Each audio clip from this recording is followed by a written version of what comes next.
Yes, usiku wa kuamkia leo tumeshuhudia one of the best mechi katika Club World Cup. Mechi ya kwanza kabisa kwa klabu ya Real Madrid, lakini pia ilikuwa ni mechi ya kwanza kwa klabu kutokea pale Saudi Pro League, klabu ya Al Hilal. Mechi ambayo ilimalizika kwa sare ya goli 1-1. Hawa Al Hilal nilikuwa nawachukulia poa, lakini kama uliangalia hii mechi nadhani utakuwa na sadiki maneno yangu bana. Al Hilal walikipiga kweli kweli, ilikuwa ni mechi fulani hivi ambayo ilijaa competition ya aina yake. Al Hilal walitangulia kupata goli lakini likakataliwa na VAR. Baadaye Real Madrid wakapata goli kupitia mchezaji Gonzalo Garcia katika mechi yake ya kwanza ambayo ameanza leo. Ameweza kuscore goli kupitia assist yake Rodrigo katika dakika 34 ya mchezo. Dakika 41 ya mchezo Al Hilal wanapata penalty ambayo ni kuhamishwa kambani na Ruben Neves. Real Madrid waliweza kupata mkwaju wa penalty katika dakika 90 ya mchezo, mkwaju wa penalty ambao ulipigwa na Federico Valverde. Federico Valverde anakosa mkwaju huo na kusababisha Real Madrid kuondoka na sare. Ni mechi fulani hivi ambayo ilibeba rekodi ya aina yake. Kwanza ilikuwa ni mechi ya kwanza ya kimashindano kwa makocha wa pande zote mbili. Kocha mpya wa Real Madrid Xabi Alonso na kocha wa Al Hilal tangu ajiunge na klabu hiyo akitokea Inter Milan, kocha Simone Inzaghi. Hii ilikuwa ndio mechi yake ya kwanza ya kimashindano akiwa na Al Hilal. So wote walikuwa wanafundisha kwa mara ya kwanza klabu zao mpya. Lakini pia ilikuwa ni first debut kwa Trent Alexander-Arnold, beki mpya wa klabu ya Real Madrid. Ameweza kucheza mchezo wake wa kwanza tangu alivyojiunga na klabu ya Real Madrid. Vile vile kwa Beck Hodgson, beki mpya wa klabu ya Real Madrid, naye ameweza kucheza mchezo wake wa kwanza. Gonzalo Garcia ambaye ndiye mfungaji wa goli la Real Madrid ameweza kuanza katika kikosi cha kwanza first 11 kwa mara ya kwanza kabisa, akiingia kama mbadala wa Kylian Mbappe. Na one of the best thing, ameweza kuondoka na tuzo ya mchezaji bora wa mechi, yani man of the match, Gonzalo Garcia. Nadhani uliangalia hii mechi, naomba niambie hapo kwenye comment ni kitu gani ambacho kilikufurahisha zaidi katika huu mchezo. Kabla ya mchezo huo ilipigwa mechi nyingine, Manchester City versus Wydad Casablanca. Wydad kutokea pale nchini Morocco walikipiga dhidi ya Manchester City. Manchester City wakifanikiwa kushinda goli 2-0. Goli la kwanza likiwekwa kambani na Phil Foden katika dakika ya pili ya mchezo, na goli la pili likiwekwa kambani na Jeremy Doku. Jeremy Doku anaweka goli la pili katika dakika 42 ya mchezo. Dakika 84 ya mchezo ndipo Stefan Aziz Ki aliweza kuingia katika mechi hiyo akichukua nafasi yake Thembinkosi Lonchi. Stefan Aziz Ki naye ameandika rekodi ya kucheza Club World Cup. Kwa bahati mbaya mchezaji Selemani Mwalimu hakuweza kupata nafasi ya kucheza mchezo huu, lakini alikuwepo kwenye benchi la Wydad Athletic Club, lakini hakuweza kucheza mchezo huu. Maybe next match tutaweza kumshuhudia kwa mara ya kwanza Selemani Mwalimu akiandika record ya kuwa Mtanzania wa kwanza kucheza Club World Cup. Hapa ni Super 12 ya Dino Television. Kwa story nyingi za kimichezo endelea kutufollow katika mitandao yote ya kijamii. Yes, Bongo Land limekuwa chimbo jipya la mastaa wa soka duniani.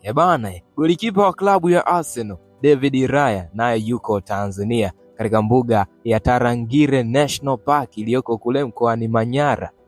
Kupitia ukurasa rasmi wa Instagram wa golikipa wa klabu ya Arsenal David Raya ameweza kuposti picha hizi. Kuna picha yuko na mke wake, kuna picha kadhaa akiwa anaangalia wanyama. Ziko picha nyingi kweli kweli ambazo ameshare kupitia katika ukurasa wake rasmi wa Instagram, ambazo alikuwa katika mbuga ya Tarangire National Park iliyoko mkoani Manyara. Na location hapa inaonyesha hoteli ambayo inapatikana pale pale katika mbuga ya Tarangire ambayo inaitwa Chemchem Safari Lodge.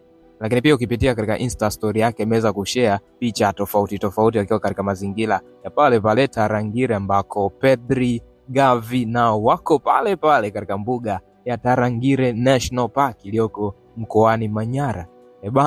Ni time sasa na sisi wa Bongo tuanze kuvisit vya kwetu, maana watu wanaotoka Ulaya huko kina Pablo Gavi, kina Pedri Gonzalez, kina Ibrahimovic wanakutangulia kumuona Simba wa Tarangire. Hujamuona ndugu yangu, unafeli wapi?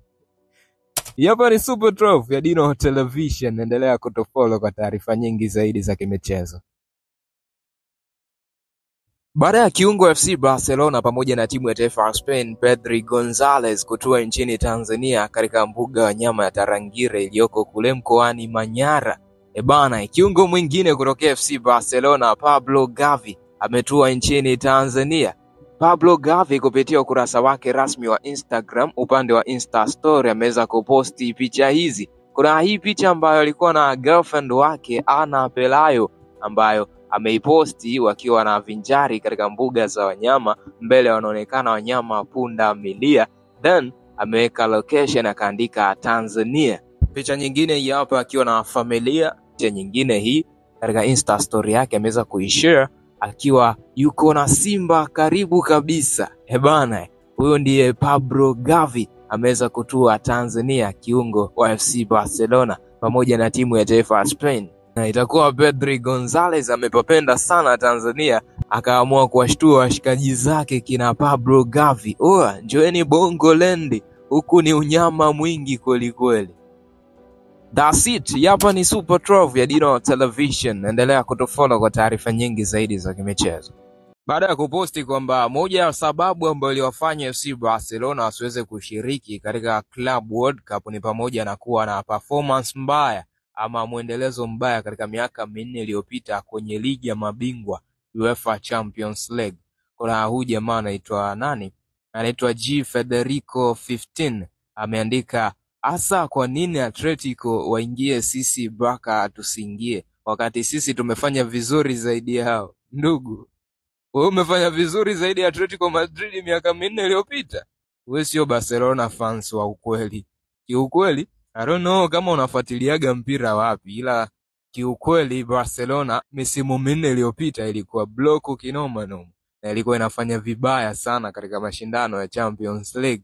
Barcelona miaka 4-5 iliyopita alipitia katika madeni mazito kweli. Hivyo unajua hata sababu ya Lionel Messi kuondoka FC Barcelona kwenda Paris Saint-Germain ni baada ya Barcelona kushindwa hata kupata hela ya kumlipa. Barcelona kuna kipindi ilipitia ukata mzito kweli mpaka klabu hata performance ikawa imeisha kabisa katika klabu, wakawa hawezi kufanya usajili, walikuwa banned na FIFA kufanya usajili kwa sababu walikuwa na madeni mengi kweli. That's why Barcelona katika miaka iliyopita hiyo 5-4 walikuwa wako block, hata performance zao ilikuwa zero. This time around katika msimu huu hasa Barcelona ndo imefufuka upya, manake ilikuwa imelala kinoma. Nakupa tu takwimu ndogo za UEFA Champions League. Tunalinganisha Atletico Madrid performance na FC Barcelona kuanzia msimu 2021 mpaka 2024. Iko hivi. Katika msimu 2021 UEFA Champions League